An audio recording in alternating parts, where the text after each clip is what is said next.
ប្រវត្តិប្រាសាទតាក្របីឈ្មោះប្រាសាទតាក្របីអ្នកខ្សាងសូរឲ្យវ្រ្ម័នទី1ព្រះបាទឧទយាទិត្យទី2ការបរិច្ឆេទខ្សាងសតវត្សទី11ឧទ្ទិសថ្វាយ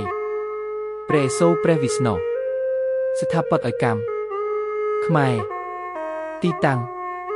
ភូមិឈើស្លាប់ឃុំគោកខ្ពស់ស្រុកបន្ទាយអំពើខេត្តឧត្តរមានជ័យប្រវត្តិប្រាសាទ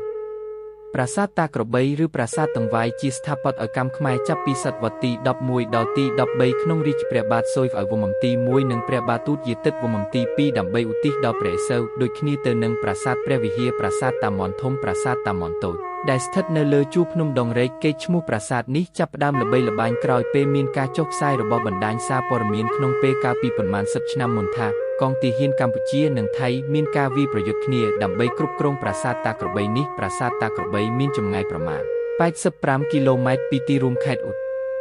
តរមានជ័យដើម្បីទៅដល់ប្រាសាទតាក្របីគេត្រូវធ្វើដំណើរតាមផ្លូវគ្រួសក្រហមចេញពីទីប្រជុំជនក្រុងសំរោងតាមទិសខាងលិចនៅតាមផ្លូវមានព្រៃឈើដែលកន្លែងខ្លះនៅក្រាស់កន្លែងខ្លះឡើងស្ដើងដោយសារមានការកាប់ឈើដើម្បីធ្វើផ្លូវកន្លងមក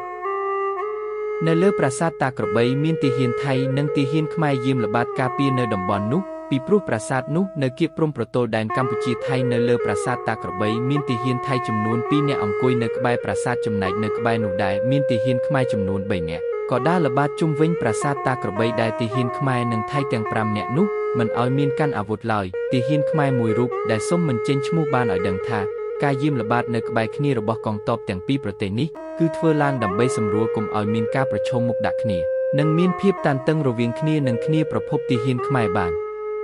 យីដឹងថាប្រជាពលរដ្ឋខ្មែរនិងថៃអាចចូលទៅមើលប្រាសាទតាក្របីនោះបានដោយមានទាហានជូនដំណើរបើសិនជាអ្នកចង់មើលប្រាសាទជាជនជាតិខ្មែរហើយចូលទៅតាមច្រកផ្លូវពីប្រទេសខ្មែរពេលទៅដល់គឺទាហានខ្មែរជាអ្នកជូនដំណើរមើលប្រាសាទនិងដើម្បីប្រាប់ដំណឹងអំពីកន្លែងណាដែលអាចទៅបាននិងកន្លែងណាដែលមិនអាចទៅបានពីព្រោះទីនោះជាតំបន់ទាហានគ្រប់គ្រងប្រភពឯកសារជាច្រើនបានអះអាងថាប្រាសាទនេះជារបស់ខ្មែរ